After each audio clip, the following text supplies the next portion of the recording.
like live or whatever? I guess so, huh?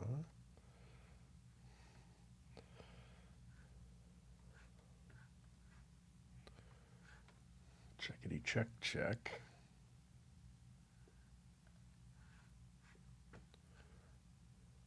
Cam live. I don't think I need this one. That one's the only one I need.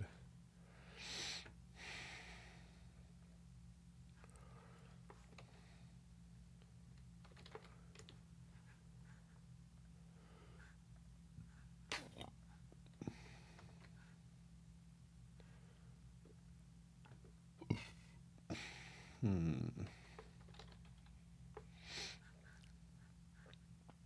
think I'll do the social media thing quick before I start actually getting into this. I copied HTML. Is that going to work? No.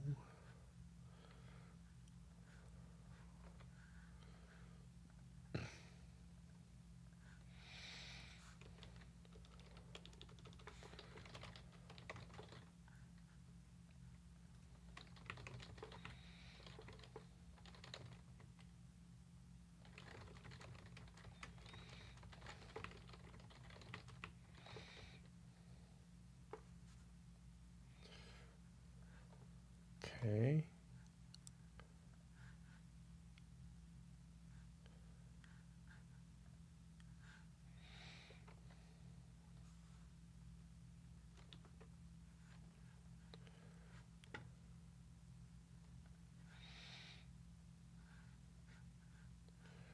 Guess what's the point of doing this if you don't tell people you're doing it, is my theory, right?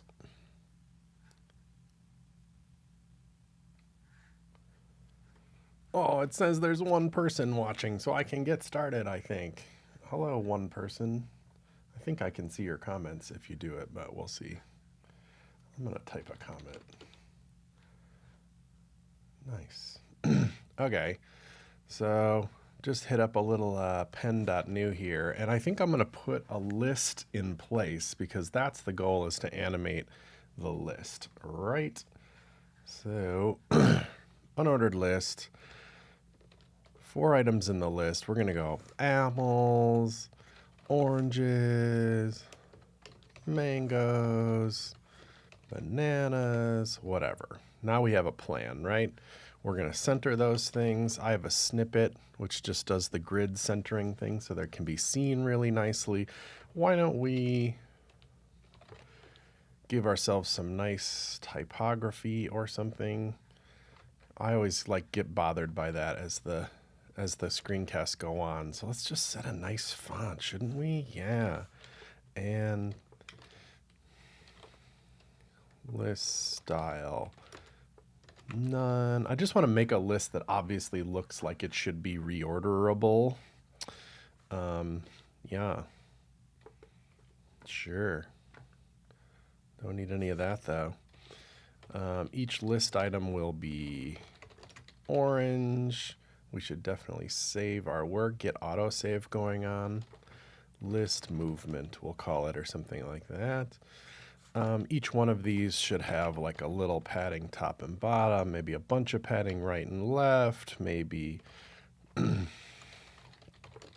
maybe a little bit of margin below them so we can tell them apart.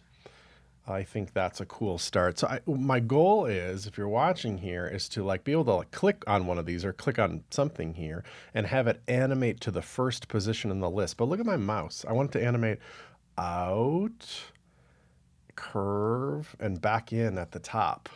And part of what had me thinking is that we have shape now, and I could maybe describe that in shape. But then I was talking to somebody about this at CSS Day, and they're like, maybe, but sometimes it needs to go up a little bit, and sometimes it needs to go up a lot. That might be weird to describe in shape. I'm not sure. But view transitions can already move something from one position to the next. So, and then maybe if you just animate out, the view transition would, I don't know, be affected by this. And I think that's the way to go. So I want to play with view transitions and using that view transitions kind of weird DOM tree that it gives you to attempt to achieve this. So we're going to need some JavaScript as well, and maybe just a button for now. So let me put this in a div so it all stays together. And just for now, we'll say button move random item first. Cool. So then we'll say const button equals sure, and then button add event listener. Sure, click. Let's just make sure that we are, as we move forward, things that are working. So click, click, click. Wonderful. So what we want to do then is get our hands on the first element and the one that was clicked on as well.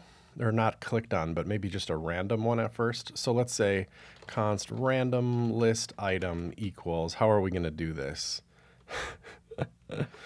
Not that. So let's get our hands on the list first. Const list equals query selector for that thing. Let's be a little more specific in case we get, I don't know, more lists on the page or something. So there's the list, and a random list item would be, let's give ourselves a function, generate random integer. Yeah, that sounds good. We're just letting AI help us with the rote crap.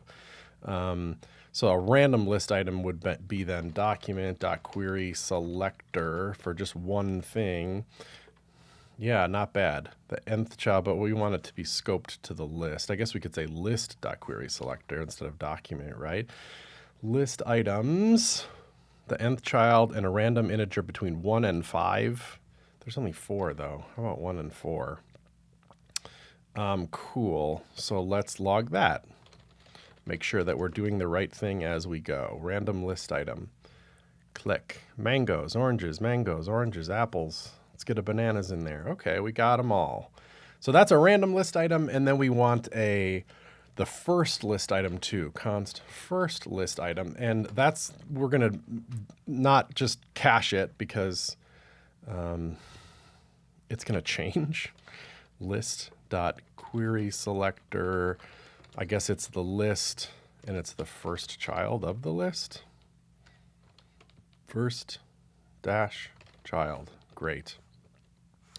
Not first list items, first list item. So now we have a random one in the first one, and then we could say in the list, there's this new DOM function move before. Let's move the random one where the first one is. I think that should work. Click, click, click, click, click. So it's picking a random one, and it's moving it to the top of the list. But isn't that awful? You can't really see why or what's changing or what's going on. That's the kind of thing I want to do here, but have it be more obvious what's changing. And one of the ways we can do that is view transitions. So let's put the view transition in first. Yes. So what does that look like? It's document.start view transition. Great. But inside of that is a function, right? And the function, we want to do the DOM manipulation work. So these things are related to DOM manipulation. We'll put those inside. Let's hit save. Let's make sure we're formatting on save. I like to see nicely formatted code. Can you see this on the stream okay? Should I zoom in at all? No, yeah, I don't know. Okay, so now when we click it, you can tell the difference a little bit. It's a fade effect, which is like okay, but in my opinion, not really helping us at all here. What's interesting though is if we give a view transition name to each of these, that they will move into place, which is pretty interesting to know. And now I'm curious if isn't there like a CSS escape hatch on these view transition names now? Let's try it. I'm not sure if we're gonna need it, but I think there's view transition name. It's like auto or something. View transition name MDN. Match element. I wonder if that's like enough to make this work. Oh, it totally is. Look at that. So now it's going to pick a random one and it's going to switch positions with the top one. And we didn't even have to give it. God, that's awesome. We didn't even have to like go up here and apply unique view transition names to each thing in the list. That's actually kind of awesome that we can do that now. But I'm not sure. Are we going to need to target individual ones or not? I'm not sure yet. Let's find out. What I want to do is that thing though where it's like even this is not. It's just moving them to the top, which is kind of nice. It's a nice touch, but I want it to come out and then back in, right? So how are we going to do that? I think we need to start learning a little bit about how view transitions works here and the little tree it has. Maybe I can go back to that MDN page. View transition name. Is there a link to like the tree thing? Yeah, I was looking at this earlier. You get this like tree of view transition elements that apply themselves as pseudo elements, and then you can grab onto these in CSS and apply different stuff to it. So let's leave that open while we play here. We may need to reference it, I'm not sure. But as we click, we can very quickly see under the HTML element, those view transitions appear real quick and then go away. So we have the animations tab open in DevTools, and if I slow it down to 10%, maybe we can look in there a little quicker. So if we click view transition, I can click in there and see the different names and things of the thing. But I still don't have that long. So let's see if we can slow it down with our own code instead of relying on DevTools, perhaps. Let's see. I never know what to attach it to, so let's just try this. View transition group. Maybe just any of them. Animation, because it uses animation. That's how this works. Animation, how long is it? Duration, 10 seconds or something really long. Will that take forever now? No. View transition group. That's not the right one. Group, image pair, old and new. Root. Why does it say root in there? Should ours say root in there instead of star? Root. Maybe. Transition. Did I spell it wrong? What if I say old instead? Is that the thing that I'm actually caring about? No. Not super sure why that isn't working. I thought the group is what we wanted. We want to attach both of them to it. Animation. Oh, that's why. Animation. We spelled it wrong. Group.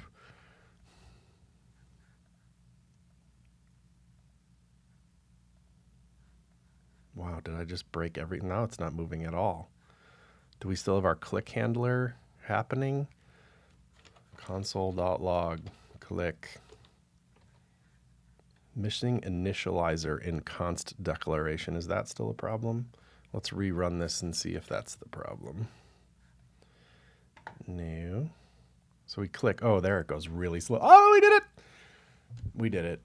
10 seconds. Super duper duper slow, which is kind of what we want to see. So then if we wanted to look into the DevTools, we have like ample opportunity to do it, was the point, I guess. So move it, view transition. There's our group. There's an image pair, whatever that is in the old and new. So this is just giving us an opportunity to actually use these DevTools if we want to. Because I did find that using animations, here's the animation that's happening, but you can't re-trigger it. You can't scrub through it. I was like, yeah, it's nice that we have this, but like, I don't see how to use this. I don't see how this is useful for view transitions. Maybe other types of animations, these things are useful, but didn't seem particularly useful in Chrome DevTools. So now we're able to control like how long it is, and I think we would have lots of more control here if we needed it. But I think I do want to kind of attach a view transition to one particular element, like the one that was clicked. So part of me wants to like maybe not do this, but let's find out real quick. Like when you click one, the problem is we're not clicking one, we're clicking this button. I want to get rid of the button. Sorry, the button's got to go. Buttons, bye-bye. And instead, we're just going to click on the individual list items themselves. So let's say const list items is query selector all, sure. The list items are what we're clicking on now. And then or actually the list items, we're going to for each over. So we have an item. Yeah. And then we got to close the for each. Is that going to work? So we clicked and we're clicking on the item. Do we have the right item? So if I click mangoes, I'll get mangoes. Now, we don't want it. Click handlers on list items is not particularly accessible. We'll fix that in a minute. I just wanted it to be like the one that I click on is one that I really care about because I want to apply a kind of a unique animation just to that one. Yeah? Okay. So let's get rid of the logging. So we'll say, I want to, right before I do the view transition, I want to give the one I clicked on a unique selector to use. So how do I do that? Item dot style dot view transition name equals, I don't know, squoosh, whoosh. We're going to whoosh it. And then we need to remember, maybe we don't need to. Let's leave. I was like, is it tempting to like have to remember what its view transition name was before so we can reapply it? But maybe if we're doing match element, we don't need to. But now that it has a unique view transition name, I think we should be able to go like view transition old transition dash old, and then use that name. What do we call it? Whoosh. Now, how much control do we have here? Let's pause this so it's not taking a long time, but we will add some animation duration here to take longer or something just to see if whoosh is actually working. So when we click on an item, the item gets the view transition name, and then we do this. And then we need to like remove this view transition name too. And I think the trick there is to name the view transition or give ourselves a reference to it. So const transition equals, and then can't we, how do you do this again? It's like a way to make it async. So the click handler has to become async. And then after the view transition is over, you can listen for the end event on it or something. So you can try, yeah, but not ready. It's finished. And then finally, then we can remove that view transition name. But that's the moment that I'd kind of want to set it back to what it was before. So let's see how this goes. Oh, look at that. It's turning yellow for some reason. It's taking 2 seconds, changing it to yellow, probably because of some weird mix blend mode thing, right? That happens on old versus new. It's like, oh, that's very strange. But it is proving that we have control over this and probably the way that we want. Maybe we want old and new.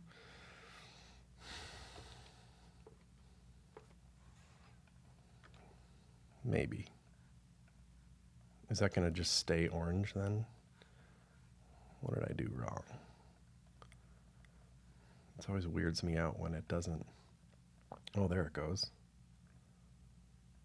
So it is moving them up and down, sort of. Yeah, okay, well, whatever. If we need to abort on the match element thing, we can. I just think it's for some reason it's confusing me, but I kind of also want to keep it because of how clean the HTML looks with it. So just going to go for that, I guess. But we want to do more than just the duration, right? We want keyframes. We want a whoosh, and we want it to whoosh out to the right halfway through it, right? So can't we just use one keyframe and say translate? Which one is the X one? The first one or the second one? I cannot remember. It's like top right. Top should be the first one, right? I don't know. We'll just figure it out. All right, so it's whoosh, but then I guess we don't need the duration on it. We can just say animation whoosh over 1 second. Now, is this going to work? We should almost take a bet or something, because I just have no idea. Oh my God, it worked. But it's not. What is actually happening there? Like part of it is happening really fast and part of it is happening really slow. Is it because maybe we should keep these these the same duration?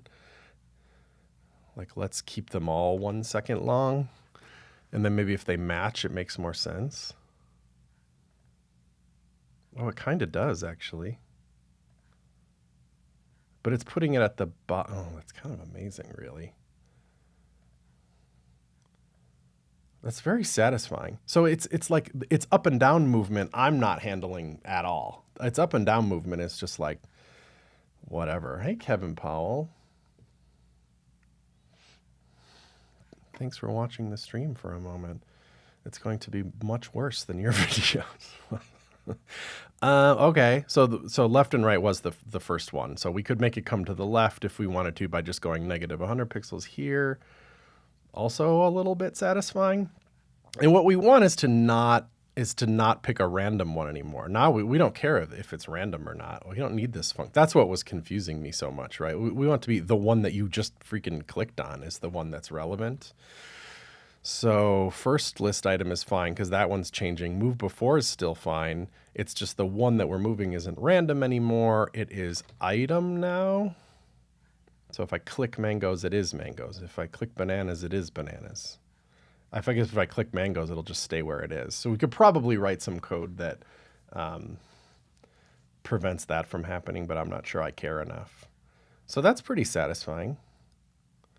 So we didn't really have to manage view transitions names very much. I think if I removed that though, then the name whoosh is going to apply on multiple of them as we click and it's going to confuse it. So I think what's happening there is now two elements both have view transition name whoosh in the browser. When it sees two, they're just like, boom, that's it, or it aborts. It's like there cannot be two items with the same view transition name. So this part here where we're removing it is pretty clutch. So I guess we could do a little bit more, and now we have full CSS control over what's going on because we have this thing. I guess we could apply multiple animations. We could do whatever we want. Scale seems nice to me. Like maybe it should get bigger as it's doing it. Why not, right? Let's make it more visible. And it's coming off the page, and the orange on orange isn't giving it a lot of depth. Maybe we could rock a box shadow on it. Another one where I'm like, which parameter is up and down? But we just learned it, so it's probably the second one if it's a shadow that we're trying to hang off the bottom, right? And then I guess some size. What's your favorite way to do transparent black these days? I guess AI here is wanting me to use RGBA, but I somehow find this easier to remember. 0%, 00. Leah Rosemo was watching the last one. She's like, I use like 0007 or something, the four syntax thing.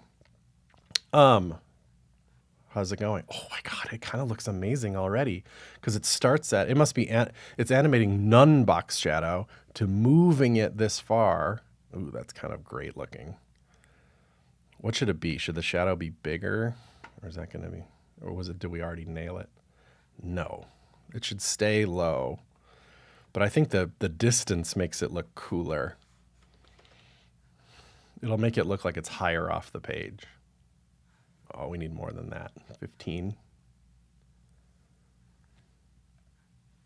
Ah, that looks so basic, doesn't it?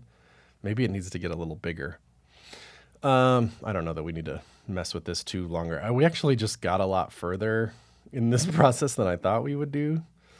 But there is something I want to change. And we mentioned that now we have click handlers that are being added to list items themselves, which is not a particularly accessible thing to do. They're not focusable. For example, I cannot tab through these. So what I'd rather do is something like here. Let me give myself some multiple cursors here. Rock a button on them, not capitalized. Come on, buddy. Button. And then probably put an arrow inside of it. Let's get a free arrow from CodePen here. Up. So let's put that in there. And then actually before I do it, shouldn't we, if it's just going to be an SVG in there, let's go like aria label equals move to top or something that way. what's this SVG is essentially going to be ignored, and the what will be red is up to top. Okay, so now we have a button. That's pretty nice. We'll just continue nesting probably. So the button, let's say, is not that large. Let's position it to the right side. So position relative. It's like Emmet fights AI, and I don't love it. Position absolute. Let's hang it to the right. Tempting to use logical properties here, but I almost don't remember what they are. Would it be block, end, inline end, block start, maybe? And then the SVG inside, let's make that not so enormous. Can we just size it to the container? So the button, we'll say, is something like 30 pixels. Is that going to be cool? Why is this not working? That's what logical properties in absolute position. I know inset 0 would work or something. That's going to make it cover the entire thing. Wouldn't it be inline end? The inline direction at the end. Oh no.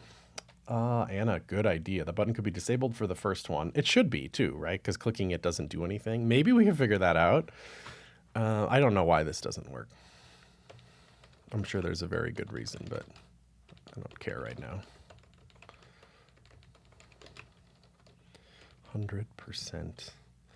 And the button needs no border, no background. Get out of here. How's that looking? Maybe it does need a background. What's white then? Should we use the same thinking? 100%. Yeah, like a little backgroundy thing on there. Maybe a little less. And then what's a button if it doesn't have focus styles and hover styles? Sure, a little less transparent. Looks good to me. Ah, nice. Now the button it's like the text is hugging it a little too far. Let's be a little bit more specific about the padding. Let's put more margin on the right, less on the left. Cool. And now it's still going to work when you click the list items, but we don't want to click the whole list item. We want to just click the buttons inside of it. So we're not adding it to this. Maybe should we just find the buttons? Do we need the list items at all? List item buttons instead. Li button. So then list item buttons. Then what does item be? It's list item. This becomes a button. The button is what we're attaching an event listener to, which makes us feel good like we're doing the right thing, but we still need item. So item can become button dot parent element. Can we trust that? Because we made the DOM. I mean, we may want to do a closest selector there or something. I don't know. And it's like, I just flexbox. I'm like, yeah, probably. Because then you get the default stretch behavior. You're probably right about that. Let's see. I want to try to use the thing. Let's do, can I click add to broadcast? Just because Kevin's here, we can put his thing on here. The logical ones are long. So when I was screwing up the absolute positioning, I was saying inset end, but it's inset inline end. You can't just say inline end. You have to say inset to. Okay, that makes sense. Thanks, Kevin. Now I'll probably forget it tomorrow, but that's fine. And then Andrew, hi. Welcome to another stream. 20 seconds delayed versus Twitch on YouTube. Oh, that's wild. I don't know what they're doing over there. All right, so we have the buttons now. Do they still work? Yeah, it still works. Wow, do I have to do nothing else? I didn't test it after I wrote down coding it, but that feels better that you actually can click a button instead. The arrows seem to be sitting a little high. Do you think we can fight that? It might just be because the SVG is kind of designed that way, but we could say that the button is also display grid, and we just place the items in the center. There's no guarantee that's going to work, but it might. Yeah, that's good. So that means the SVG was like rather well constructed and that there's not like random space inside the view box of the SVG. Feels pretty satisfying. Should we attempt to do Anna's idea where we disable the first one in the list. Too bad you can't disable a button in CSS, or can you? Like, it probably should have on it, buttons should be disabled because you put the disabled attribute on them. And if we're going to be messing with attributes, then we're in JavaScript territory. But it feels like you kind of can disable them in CSS because you can set pointer events none and opacity low. Is that like enough, or do you think that we would be yelled at for accessibility reasons? Well, let's do the CSS way first, and then we'll put a note that says like questionable tactics.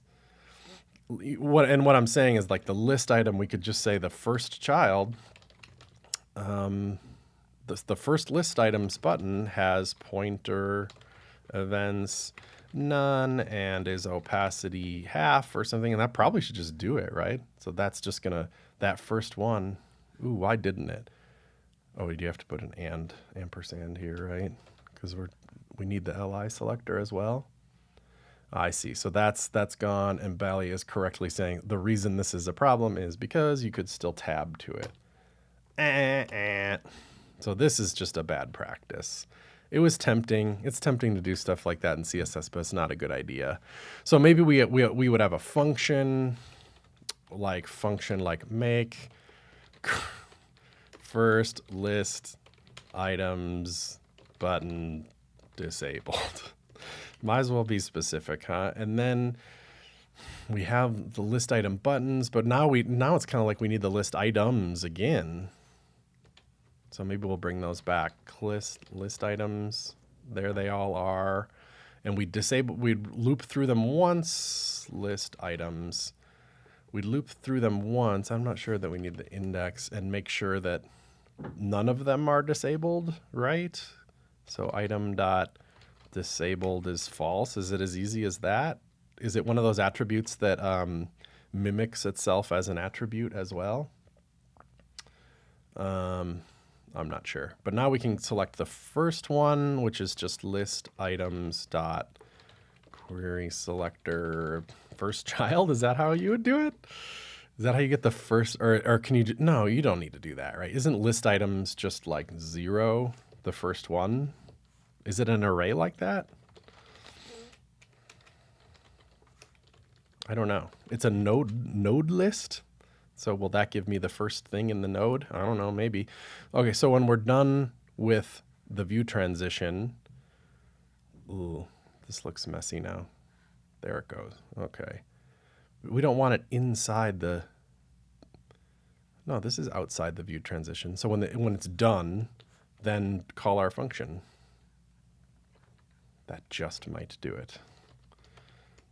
I guess we should be smart, though, and put disabled on in the default state with no JavaScript. Disabled.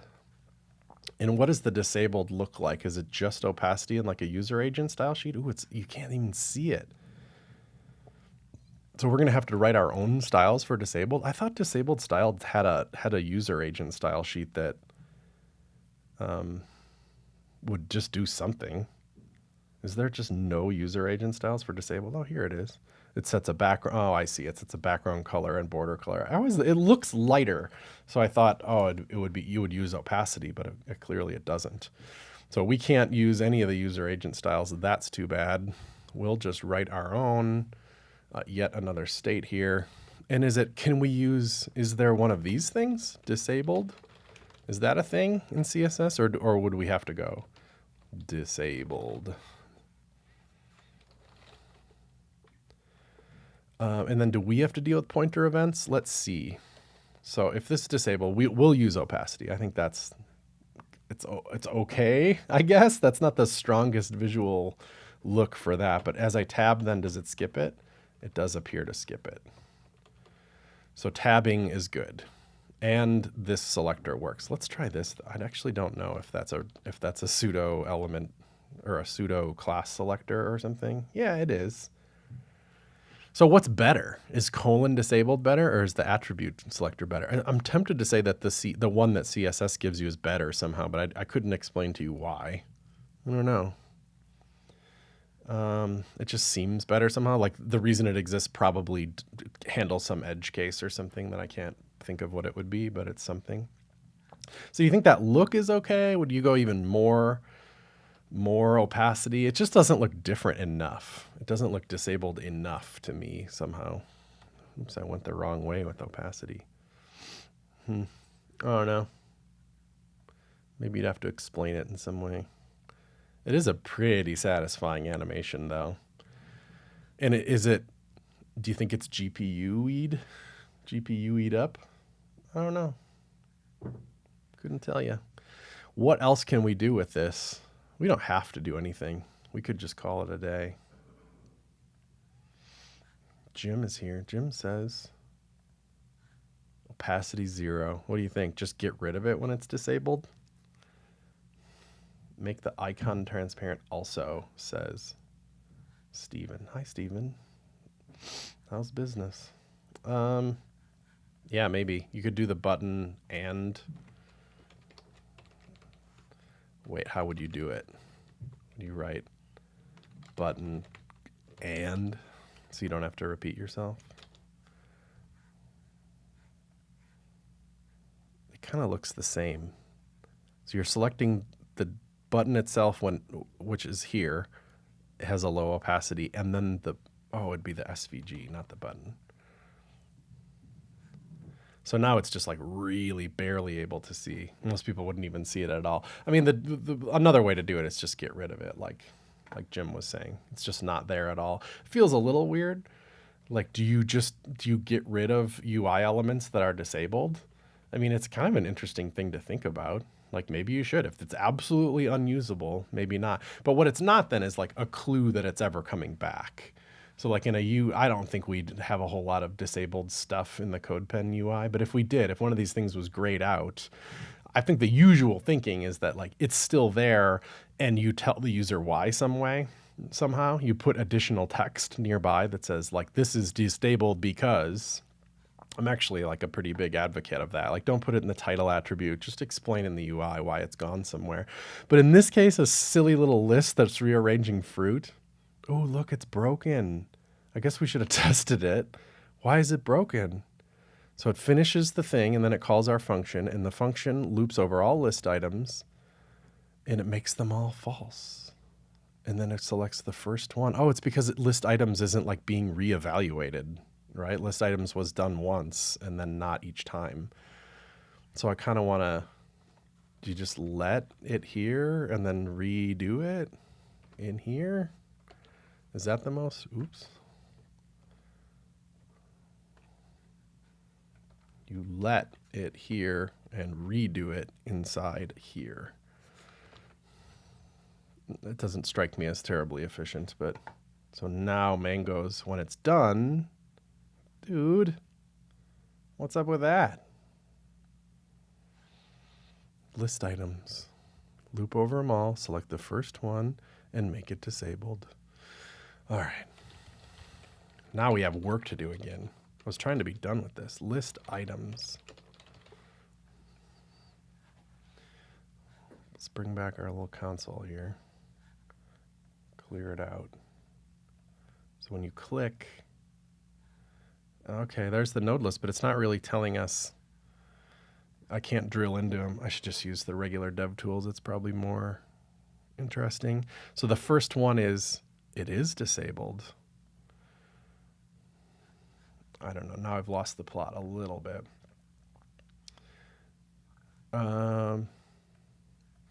Ooh, I like Steven's idea too, where we get a little Tony Hawky with it. Okay, so it's not there. What I'm expecting to happen is that I click oranges. I click this button and it does an animation and it makes oranges the first thing in the list. So when this function gets called, I kind of want to know, is list items, is the first one the oranges one? So oranges, click. It became the first one in the list. So oranges should be the first one in this list. How do we see it? Text or something, inner text, inner HTML, oranges. It's the first one on the list. So now you remove the disabled from all of them, which makes sense. Oranges is not disabled, but then you do disable that first one. So oranges, right at this moment, oranges should become disabled. But it's not happening. So let's be just more specific or try a different thing. Set attribute disabled is true. Is that more specific or something? Is set attribute better somehow? Oranges. Oh, that's so weird.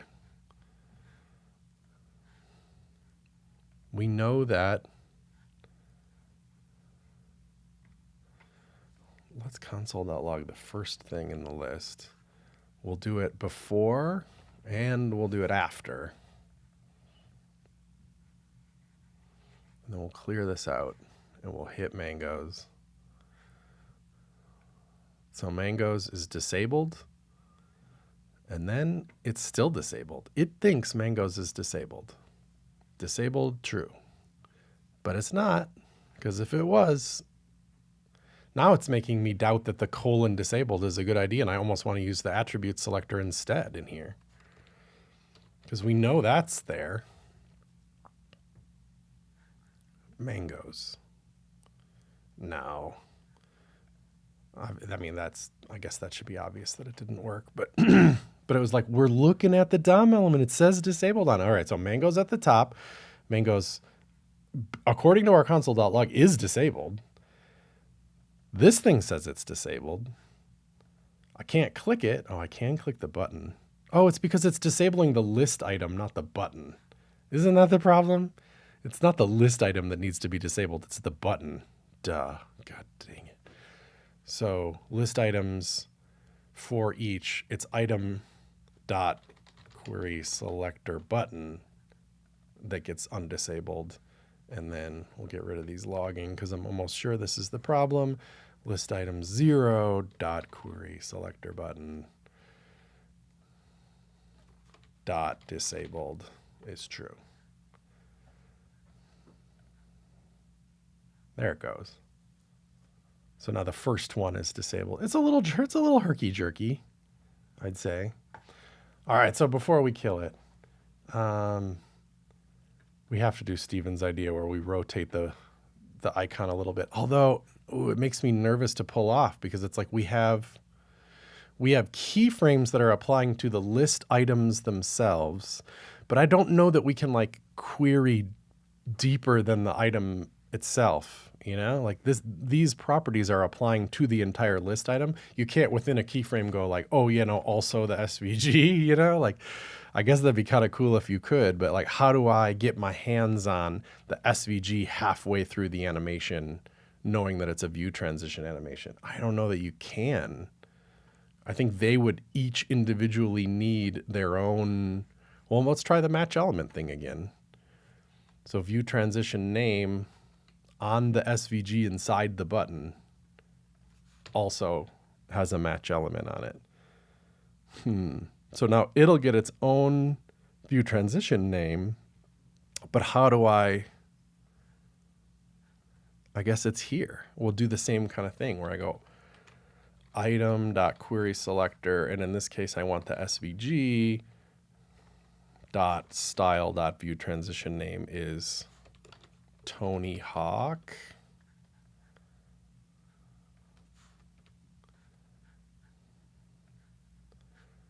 Oops. So temporarily it's going to have Tony Hawk, and then I also need to remove it. So we'll just set it to nothing at the end. Right. Item, look for the SVG, set the view transition name. So now we have a Tony Hawk like thing that we can latch onto. So instead of whoosh, it's Tony Hawk. And the animation is Tony Hawk 2, and keyframes Tony Hawk. Halfway through it gets a rotate, but just like a little bit, right? And then maybe it scales even bigger for some reason. I don't know. Yes!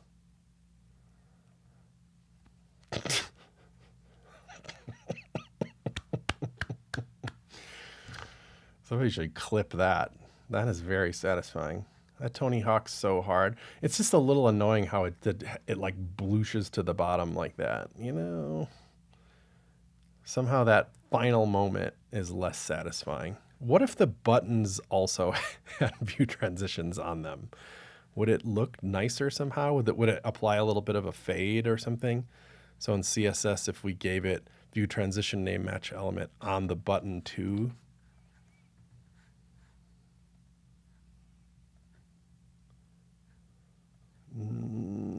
it's making it worse somehow, because then the button comes along for the ride, but the button has its own coloring on it and stuff that I don't love. I mean, we could surely wrestle control over that, but I almost thought like maybe the browser in some way was when this lands, it would like move down to the one that was missing it, but I think that's a tall order.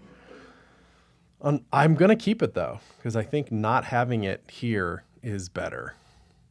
Where's that disabled style? Let's leave it more there. I think it's nice to have a visual hint that it. Yeah, maybe that's better actually. When there's one sitting there, just the movement of the opacity is better. Anyway, now that we've accomplished basically the best list transition in the entire world, we should just leave it at that. This one's maybe even YouTube worthy, or like making a real video of it or something.